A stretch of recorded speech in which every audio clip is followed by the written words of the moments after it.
Hi angels, welcome to Apna Online School. So today we are here back with one more interesting lesson of yours of standard 2 in maths. तो angels ये भी एक shapes के ऊपर ही chapter है जो हमें बेसिक शेप्स के बारे में सिखाना चाहते हैं और फ्लैट शेप्स के बारे में जो कि हमारे घर में ही हैं बहुत सारी चीज़ें। और जब हम सीख जाएंगे ना तब हमें पता चलेगा अरे ये स्क्वायर शेप है, अरे ये तो सर्कल है, ये तो ट्रायंगल शेप की है। ऐसे तो जब आपको आ जाएगा ना तब आपको बहुत मज़ा आएगा अपने घर में से ऐसी चीज़ें ढूंढने की, अलग अलग शेप्स की। और मेरा एक अलग से इसके ऊपर एक चैप्टर है शेप्स के ऊपर, तो आप उस पर भी जाएंगे तो आपको ज़्यादा क्लैरिटी मिलेगी और बहुत सारे एग्जाम्पल्स मिलेंगे शेप्स के ऊपर। So angels, let's get started. Let's identify geometrical shapes. Identify मतलब कि रिकग्नाइज, मतलब कि हमें पहचान में आना चाहिए शेप्स, तो वो सीखते हैं। As shown in the picture, trace the edges of the objects with your pencil and draw the shape of the object. Observe the sides of the object. तो ये हमें कह रहे हैं कि ये सब जो चीज़ें दी गई है ना, उनका आप एजेस से उनको रख के आप एजेस से ड्राइंग कर लीजिए और फिर देखिए क्या बनता है। तो यहाँ पे फर्स्ट पिक्चर है मैच बॉक्स की। मैच बॉक्स मतलब कि जो माचिस की तीली का बॉक्स आता है ना, वो रखा गया नीचे और फिर पेंसिल से उसके एजेस के कॉर्नर्स में ड्राइंग कर दी गई। तो ये बन गया एक रेक्टेंगल।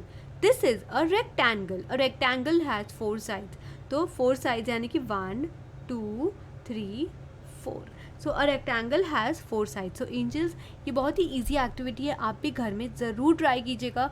कोई भी एक बॉक्स है, मैच बॉक्स है या फिर एक मिठाई बॉक्स है या फिर कोई भी एक बॉक्स हो आपके पास, तो आप उसे ऐसे रखिए और ड्राइंग कीजिए, ठीक है। Next is this. So this is a stone में बी। तो पेंसिल से स्टोन रखा और आउटलाइन कर दी, तो क्या बन गया? एक circle. A circle has only one curved edge and no straight lines, no straight side. तो ऑब्वियसली ये हमें दिख रहा है कि कुछ भी सीधा नहीं है। जैसे रेक्टेंगल में आपको दिख रहा है ये स्ट्रेट लाइन्स दिख रही है, स्ट्रेट साइड है, ये वाला। सर्कल में हमें कोई स्ट्रेट साइड नहीं दिख रहा है, सब कुछ कर्व है और वो भी एक ही कर्व है ना। ये है एक हैंगर।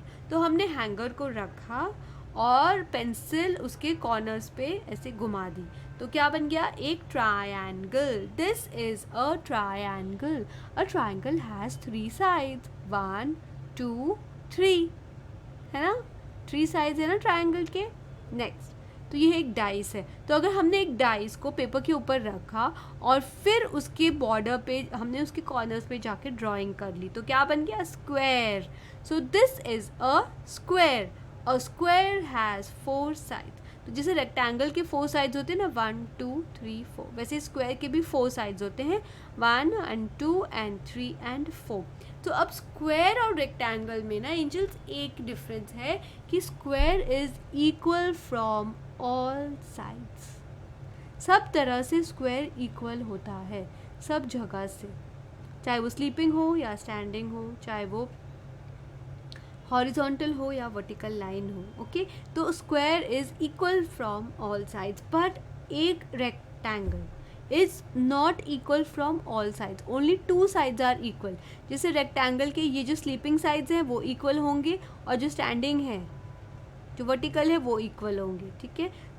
एक स्क्वायर होता है उसके सारे साइड्स इक्वल होते हैं। Next, try the fun activities given below. तो यहाँ पे हमें कुछ एक्टिविटीज़ दी गई हैं और हमसे कहा गया है कि अगर आप ये सारी एक्टिविटीज़ को ट्राई करेंगे तो आपको शेप्स के बारे में ज़्यादा समझ में आएगा। So angels, whatever you do, मतलब आप कुछ भी अगर सीखते हैं तो आप उसे घर पे ट्राई कीजिए, तो ही आपको अच्छे से और समझ में आएगा। Activity 1, make a paper boat. एक पेपर बोट बना लीजिए पहले पेपर से, अनफोल्ड इट, और फिर उसे खोल दीजिए। जब आपने बोट को बना लिया उसके बाद उसको अनफोल्ड यानी कि उसकी फोल्ड को खोल दीजिए। And count the numbers of triangles and 4 sided figures and colour any 2 triangle and 4 sided 2 figures. वो कह रहे हैं जैसे आपका पेपर बोट बन गया और आपने उस पेपर बोट को पूरा वापस खोल दिया पेपर बोट को, उसके बाद आप देखिए कि उसमें क्या बना है, उसमें कितनी ट्रायंगल्स दिख रही है आपको, कितने स्क्वायर्स दिख रहे हैं, कितने रेक्टेंगल्स दिख रहे हैं, ठीक है, वो सब आपको ये उसमें ढूंढना है और फिर कलर करना है। कलर कोई भी 2 ट्रायंगल्स को कलर कर लीजिए और 4 साइडेड फिगर्स यानी कि स्क्वायर या फिर rectangle. Activity 2, make triangles and 4 sided figures using matchsticks और स्मॉल वुडन स्ट्रिप्स। तो वो कह रहे हैं कि आप कोई भी माचिस की तीली ले लीजिए या फिर कोई भी वुड की चीज़ हो, कोई भी लकड़ी की छोटी छोटी चीज़ें होती हैं, वो अगर आपके पास हो तो आप उससे ट्रायंगल्स बनाइए, स्क्वायर्स बनाइए, रेक्टेंगल बनाइए, ताकि आपको और एक प्रैक्टिस मिले और आपको ज़्यादा अच्छे से समझ में आए, so that you can understand it in a better way. Activity 3. Find out the tools of games in which you see triangles, four-sided figures and circles. वो कह रहे हैं ऐसे गेम्स खेलिए जिसमें ट्रायंगल हो या फिर स्क्वायर हो, रेक्टेंगल हो, सर्कल्स हो, ऐसा गेम खेलिए।